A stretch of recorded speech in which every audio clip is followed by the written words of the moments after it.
ജോസഫിന്റെ ആത്മഹത്യയിൽ സമഗ്ര അന്വേഷണം വേണമെന്ന് ബി.ജെ.പി. സംസ്ഥാന അധ്യക്ഷൻ കെ. സുരേന്ദ്രൻ. പിണറായി വിജയൻ പാവങ്ങളെ കൊലയ്ക്ക് കൊടുക്കുന്ന ആളായി മാറിയെന്നും സുരേന്ദ്രൻ പറഞ്ഞു. പ്രതിഷേധങ്ങൾക്കൊടുവിൽ കോഴിക്കോട് ചക്കിട്ടപ്പാറ മുതുകാട് ക്രിസ്തുരാജ ദേവാലയത്തിൽ ജോസഫിന്റെ സംസ്കാര ചടങ്ങുകൾ നടന്നു. വിവരങ്ങളുമായി ദിസ്ന സുരേഷ് ചേരുന്നുണ്ട്. ദിസ്ന, ബി.ജെ.പി. സംസ്ഥാന അധ്യക്ഷൻ വലിയ രീതിയിലുള്ള വിമർശനമാണ് ഉന്നയിച്ചിട്ടുള്ളത് ഇദ്ദേഹത്തിന്റെ ആത്മഹത്യയിൽ സംസ്ഥാന സർക്കാരിന് നേരെ. ഒപ്പം തന്നെ ജോസഫിന്റെ സംസ്കാര ചടങ്ങുകൾ പ്രതിഷേധങ്ങൾക്കൊടുവിൽ നടന്ന സാഹചര്യം എന്താണ് സംഭവിച്ചത്? എന്താണ് ദിസ്ന കൂടുതൽ വിവരങ്ങൾ?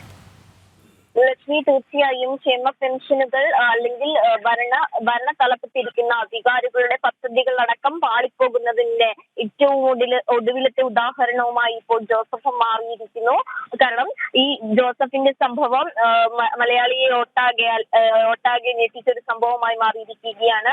ഈ ജോസഫ് എന്ന വ്യക്തിയുടെ ആത്മഹത്യ ചെയ്യുന്നതിന് തൊട്ടു മുൻപ് 15 ദിവസത്തിനു മുൻപേ തന്നെ പഞ്ചായത്ത് സെക്രട്ടറിക്കടക്കം തന്റെ ദുരവസ്ഥ വ്യക്തമാക്കിക്കൊണ്ടുള്ള ഒരു കത്ത് ജോസഫ് എഴുതിയിരുന്നു. ഈ കത്തിൽ വിശദമായി ജോസഫ് തന്റെ നിസ്സഹായ അവസ്ഥ വ്യക്തമാക്കിയിരുന്നു. അടി കുത്തിപ്പിടിച്ചുകൊണ്ട് തനിക്ക് സർക്കാർ സംവിധാനങ്ങൾ അല്ലെങ്കിൽ സർക്കാർ കേന്ദ്രങ്ങൾ കയറി ഇറങ്ങാൻ കഴിയില്ല എന്നതടക്കമുള്ള കാര്യങ്ങൾ പറഞ്ഞിരുന്നു. തനിക്ക് 5 മാസത്തോളമായി ക്ഷേമ പെൻഷനുകൾ മുടങ്ങിയിരിക്കുന്ന ഒരു സാഹചര്യമാണുള്ളത്. ജോസഫിന് 3 പെൺമക്കളാണ് ഉള്ളത്. അതിൽ ഒരു പെൺകുട്ടിയാണെങ്കിൽ തളർന്നു കിടപ്പ് രോഗിയായ പെൺകുട്ടിയാണ്. ഈ പെൺകുട്ടിക്ക് ലഭിക്കേണ്ട ക്ഷേമ പെൻഷനുകൾ മുടങ്ങിയ സാഹചര്യത്തിൽ താൻ നിസ്സഹായനാണ്, താൻ എന്ത് ചെയ്യുമെന്നറിയില്ല തുടങ്ങിയ കാര്യങ്ങളൊക്കെ തന്നെയും വ്യക്തമാക്കിക്കൊണ്ടുള്ള ഒരു കത്ത് പഞ്ചായത്ത് സെക്രട്ടറിക്ക് അടക്കം ജോസഫ് നൽകിയ ഒരു സാഹചര്യം ഉണ്ടായിരുന്നു. എന്നാൽ ഈ ഒരു കത്ത് ലഭ്യമായിട്ട് പോലും യാതൊരു തരത്തിലുള്ള നടപടിയും പഞ്ചായത്ത് സെക്രട്ടറിയുടെയോ മറ്റ് അധികാരികളുടെയോ ഭാഗത്തു നിന്ന് ഉണ്ടായിരുന്നില്ല എന്നതും വ്യക്തമായിരുന്നു. എന്തായാലും ജോസഫിന്റെ സംസ്കാര ചടങ്ങുകൾ കഴിഞ്ഞിരിക്കുകയാണ്. മുതുകാട് ക്രിസ്തുരാജ ദേവാലയത്തിലാണ് സംസ്കാര ചടങ്ങുകൾ നടന്നത്. സംസ്കാര ചടങ്ങിൽ ബന്ധുക്കളും നാട്ടുകാരും ഉൾപ്പെടെ നിരവധി പേരാണ് പങ്കെടുത്തത്. ബി.ജെ.പി. സംസ്ഥാന അധ്യക്ഷൻ അടക്കമുള്ള നിരവധി പ്രമുഖർ ഈ ജോസഫിന്റെ മൃതദേഹം കാണുവാൻ വരികയും അന്തിമോപചാരം അർപ്പിക്കുകയും ചെയ്തു. ബി.ജെ.പി. സംസ്ഥാന അധ്യക്ഷൻ പ്രധാനമായും ഉന്നയിച്ച കാര്യമുണ്ട്. പിണറായി സർക്കാർ കേന്ദ്രം നൽകുന്ന ഫണ്ട് പിണറായി സർക്കാർ എന്ത് ചെയ്യുന്നു എന്നൊരു ചോദ്യം അദ്ദേഹം വ്യക്തമാക്കിയിരുന്നു.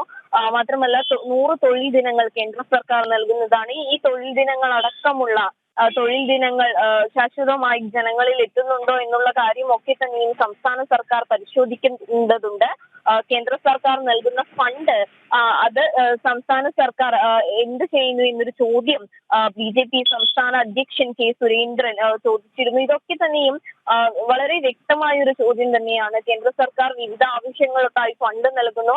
ആ ഫണ്ടിന്റെ വിനിയോഗം എത്രത്തോളം സംസ്ഥാനത്തെ ജനങ്ങളിൽ എത്തുന്നുണ്ടോ എന്നത് ഒരു ചോദ്യചിഹ്നമായി തന്നെ അവശേഷിക്കുകയാണ്. അതോടൊപ്പം തന്നെ ജോസഫിന്റെ മരണത്തിന് സമഗ്രമായ ഒരു അന്വേഷണം വേണമെന്നും ജോസഫിന്റെ ആത്മഹത്യ കുറിപ്പ് അടക്കം പോലീസ് മുക്കുവാനുള്ള ശ്രമം നടത്തുന്നു എന്ന കാര്യമൊക്കെ തന്നെയുമാണ് സംസ്ഥാന അധ്യക്ഷൻ കെ. സുരേന്ദ്രൻ മുന്നോട്ട് വെച്ചത്. ചക്കിട്ടപ്പാറ ഈ ജോസഫിന്റെ മരണവുമായി ബന്ധപ്പെട്ട നിരവധി പ്രതിഷേധങ്ങളാണ് ഉണ്ടായത്. നമ്മൾ കണ്ടതാണ്. മൃതദേഹവുമായി കളക്ടറേറ്റിലടക്കം കോഴിക്കോട് കളക്ടറേറ്റിലും മെഡിക്കൽ കോളേജിന്റെ മുന്നിലൊക്കെ തന്നെയും യൂത്ത് ലീഗിന്റെയും കോൺഗ്രസിന്റെയും നേതൃത്വത്തിൽ പ്രതിഷേധമുണ്ടായി. അതിനുശേഷം ചക്കിട്ടപ്പാറ പഞ്ചായത്തിലേക്ക് ബി.ജെ.പി. പ്രവർത്തകരുടെ ഒരു പ്രതിഷേധമുണ്ടായി. അങ്ങനെ നാട്ടുകാരുടെയും രാഷ്ട്രീയ ഭേദമന്യേ എല്ലാവരും കൂടി സംഘടിച്ച് ഒരു പ്രതിഷേധം നടത്തുന്ന ഒരു രംഗമാണ് ഈ ജോസഫിന്റെ സംസ്കാര ചടങ്ങുകളിലുടനീളം നമുക്ക് കാണാൻ സാധിച്ചത്. എന്തായാലും ജനക്ഷേമ പദ്ധതികൾ നടപ്പിലാക്കുന്നു, അത് ജനങ്ങളിൽ എത്തിക്കുന്നു എന്ന് ഭരണതലപ്പത്തിരിക്കുന്നവർ പറയുമ്പോൾ ജോസഫ് ഭരണകർത്താക്കൾക്ക് മുന്നിൽ ഒരു ചോദ്യചിഹ്നമായി ഇപ്പോഴും അവശേഷിക്കുകയാണ്. വിവരങ്ങൾ നൽകിയത്.